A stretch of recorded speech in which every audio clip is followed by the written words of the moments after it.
Yo, what is up, everyone? Welcome back to the channel. Thanks, everybody, for tuning in. This is another off-season update here. We're going to wrap up Paris Supercross a little bit. I have some thoughts, some notes as to what I saw over the weekend at Paris Supercross. Before we jump into that, just want to thank the sponsors. First off, presenting sponsors, TLR Coatings, which is where we're allowed to have this studio to be able to produce any and all of this video for you guys, so thanks to them. Make sure to check them out for all your custom powder coating or Cerakoting needs. TLRcoatings.com and on all the major social media networks at TLR Coatings. Link in the description down below. Also on board with us here, Energy Fuel. This stuff is great. It'll definitely keep you hydrated on those race days. It's great for in-between motos or in-between riding sessions. Make sure to pick yours up today at CoachRobStore.com. Link in the description down below. Also on board with us, Gutter Worx, Isaac Nelson Designs, Holster Co, and Adept Creative Co. Again, links for all those places in the description down below. Let's jump into this. So, Paris Supercross, I did a night one update. Kind of recap there after the race was over. I'm sure a lot of you have seen that video. If you haven't, make sure to go check it out. It's on the channel. This is kind of the overall Paris recap here. Now, again, this is an off-season race, so there's not a whole lot we can take from this because we've all seen it where guys go into these off-season races, they dominate all of them, they get into the regular season, and like they're just not that way. They do well, but they don't dominate. So this is just kind of some thoughts from what I've seen and some small takeaways. Again, take it with a grain of salt because once we get into the season, who knows? But I do believe there are some things we could take. So let's start off with the talk of the entire weekend, which was Jett. Okay, we saw Jett race SMX. Obviously, he did what he did outdoors, but we've all kind of been waiting, like, what's he gonna do when we truly get down to the brass tacks of Supercross? Okay, and we kind of half saw it with the final round of SMX there at LA. That was really Supercrossy minus some whoops. And he did really well there. But this is the first, like, we'll call it true Supercross track, albeit short. It's like Santa Clara 2018 or whatever. Because it was only about a 40-second lap time. But so Jett comes out, obviously wins both mains the first night. Second night, a little bit more lackluster. He didn't qualify fastest in Superpole. He only won the third main. His starts were not as on point. I'm not 100% convinced this wasn't a bit of a, we'll call it jet lag thing. I mean, there was a lot of different time zones and different everything there. So for him, that could have been it. I don't know. Haven't talked to him. Haven't heard any interviews as far as that kind of stuff goes. I'm sure they're out there. I haven't watched, like, how was your weekend or anything yet. But, there's a whole bunch of different contributing factors that could have made that second night a little bit rougher. I know that they were at the stadium late on whatever it was, Saturday night, and then the Sunday practice started early, so there wasn't a whole bunch of time for rest and recovery, so that could have played a factor into it. But needless to say, he just wasn't quite as on point. Now, with that being said, those motos that he didn't get a good start, that he was buried, man, on a track where there wasn't anywhere to make up time, there wasn't anything different anyone was doing, he was flying, absolutely flying to catch those guys. He made up time, excuse me, that I don't think anybody thought he was going to make up. And in my opinion, and again, take this for what it is, coming from a Jett homer, I just don't see that boding well for anyone coming into Supercross. I was listening to the recap that they put out on Pulp MX today, and I do fully agree with what Steve and Lewis were saying was, this works in a couple different ways. So obviously, two of the big hitters weren't there. We didn't have Eli and we didn't have Chase. Okay. But Chase and Kenny train with each other. And from what Steve was saying, what Kenny's saying publicly is Jett's really, really fast. Now, whether he's saying that behind closed doors or not, who knows? But if that is his true feelings, and he goes back and him and Chase are training and he goes, dude, this kid is a problem. That could set the tone for the season as it starts right now in off season. Now, maybe he doesn't. Maybe he goes back and he goes, yo, dude, don't worry. We got him covered. Like, he's good, but, like, we got him covered. Who knows? That's a private conversation behind closed doors that I'll never be privy to. Maybe I'll be able to find out through the grapevine, but who really knows? But all I'm saying is the eye test is, holy crap, does he have speed? I mean, through the whoops, through the sand section, just absolutely incredible. And one of the things I did notice, and I'm not sure if anybody else really caught this, you could see over the jumps in the rhythm section and some of the bigger jumps. Kenny was the guy for a long time that was staying lower than everybody. And there were times when he was catching Kenny to pass him and he was getting close that you could see Jett staying lower over jumps than Kenny was. And if Jett can scrub stuff harder and lower than Kenny can, that's a big, big problem for everybody because Kenny's kind of the benchmark in a way for that. So if you have someone that can come out and do it better, that's a problem, like I said. And it could be a big problem for pretty much everyone. Now, another positive thing I want to say about Jett here before we move on is I like the fact that he's not afraid to race his brother tough. I do think he didn't intentionally mean to run him as high as he did there. I don't think there was anything wrong with that move when he took Hunter out there. It wasn't like he went in and sawed off his front end. He literally just rode him extra high because he was going so fast through those whoops. If you pay attention, he was slamming those front brakes and literally doing a stoppie into the corner because he was going way, way, way, way, way too fast. So I don't know. I think as far as the eye test goes, this was really, really good, and it bodes well going into the season. Again, I'm not seeing anything where I'm going, A, he's not the title favorite, and B, I mean, I'm a little crazy and everybody says this. Dude, honestly, it wouldn't surprise me to see him be the first person to go perfect season Supercross, and everybody's gonna absolutely roast me. I understand.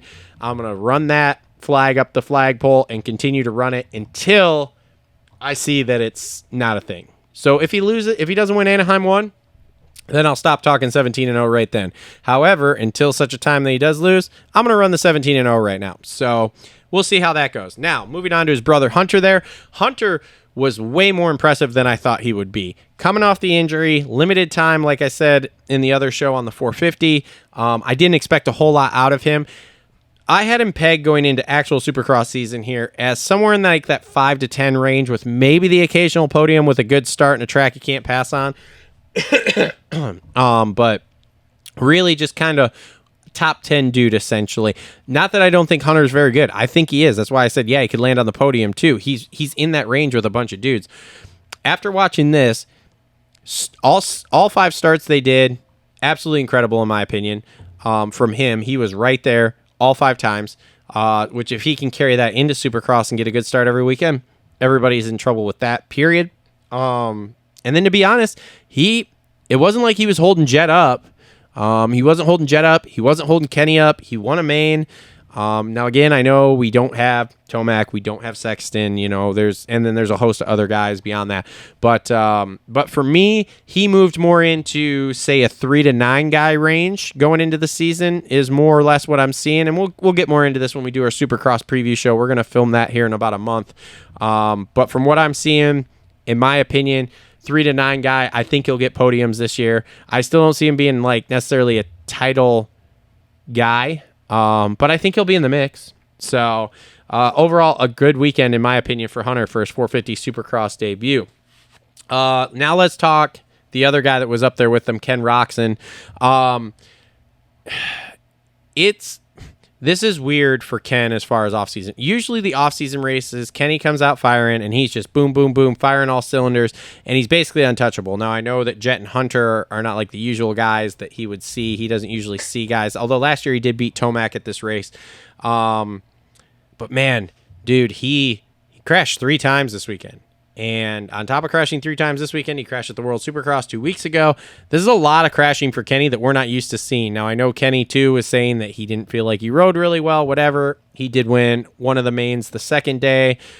I don't think it was terrible for him, but I just don't think it was great. He's kind of still like, ugh, for Kenny, which is he'll be there every single weekend. He can run anywhere from 12th place on up, probably farther up most weekends. But it just wasn't This wasn't the usual Kenny that we're used to seeing in off-season races. So, and again, too, he's getting older. Like, he's not a spring chicken anymore. He's not the new young hot star. So, I'll be interested to see going in there. Rumor mill is that they're possibly going to put electric start on that bike for him during the season, but we'll see. We'll see. So, last guy worth mentioning here as far as the... Sorry. As far as the... MX1 class goes there. Cooper Webb. This wasn't great. So, Cooper Webb moving to Yamaha was not necessarily a move like everybody knew it was coming. We all knew this was his last year on KTM and he was going over back to the star team. The doing it in the middle of the season was a bit weird. And we all thought kind of going into SMX, like, okay, Coop's going to come out fresh. He hasn't been racing really outdoors. He raced like the first 4 rounds and then he was off. And he was basically on that star bike the entire time. The SMX rounds didn't go good. And it was not great this weekend for him. In my opinion, Cooper Webb stock is down at this point. Now, he did make comments of bike setup. But the thing is like, Coop has now been on this bike since August. It's November. So you had August, September, October. Like, you had 3+ months, which would be about the same as doing like a Supercross off season. So, like, I don't understand how you don't have this bike more dialed in. I heard he was dealing with arm pump the first night. I'll be honest, that first night for him was brutal. That first night, I thought for sure, I was like, dude, I text Justin and I was like, Cooper Webb's career is over. Like, he is done. Put a fork in him, whatever. There was a little bit more fight in him the second night. I heard he made a change to the shock, so, like, it was better. But, man, it's still... I haven't pressed this yet, but I got it out of the drawer. It's here. So, I don't know how this... I don't really have a good gauge on what we're going to see for Cooper Webb going into the season, but as of right now... Early predictions, in my opinion, he's like a 6 to 9 guy was what it looks like essentially at this point. So we'll see once we actually get into the season, but man, it's not looking great for Cooper Webb. That being said, me and Justin did talk a little bit through text message on it. Justin thinks he's only got a couple of years left and he's going to retire anyway. It's just how well are these couple of years going to go. So I don't know. Comment down below what you think about Cooper Webb, because that to me is the biggest kind of like what's going on as far as the 450 class goes. Moving on to the SX2 class. The only 2 real notables here, obviously, were Shimoda and Vial were there. Okay. And Shimoda did pretty much what I thought Shimoda was going to do, which was ride really well. That's what he did. He went out, he rode really well, he executed, and he just dominated all 5 races. No problem. He looks okay on that Honda. How does that translate when we get into season? I don't know. Again, off-season race, so none of this is really like set in stone stuff. It's just kind of like observations of like, we'll keep an eye on that. Now, the big surprise here was Tom Vial. And I really thought Vial would be better. Again, I have the panic button now on the table here looking at it as far as Vial goes. His whoop speed is atrocious right now. And he was not this bad in the season. Like last year, his whoop speed was not like this. He did all right. I watched him at several races we were at. I watched him very closely on the broadcast and stuff when he was down there. He was okay. This, terrible. Absolutely terrible. His whoop entrance speed wasn't great. He did not drive through the whoops great. I mean, it was his Achilles heel all weekend. All weekend. So, and I mean, Vial didn't win a moto or a race. He did not win one race all weekend, which is crazy. Now, maybe part of the pressure of being a French guy in France, that may be okay, but I'll tell you what, this wasn't a good look. This is the same thing as Cooper Webb. The stock went down on Vial, and Vial needs to come out this year and really start to show some more here. He had a good rookie year, but now it's time to really start putting it down a little bit more. Man, and if he fails to do that, that's not a good look for the Red Bull KTM team. So, I don't know. We'll see. But early talk here going into 2024 season with Vial is again not great at all. So, Comment down below with any thoughts you have on the Paris Supercross. Always interested to hear your guys' thoughts, bench race with you. I appreciate everybody tuning in. I appreciate everybody who watches these videos. And again, consider subscribing because we do all sorts of videos like this all the time. And that last Paris Supercross video I posted, there was something like 95% of you are not subscribed. So please hit that subscribe button. Follow us for more Moto content. And we'll be back with some more off-season videos here coming up soon.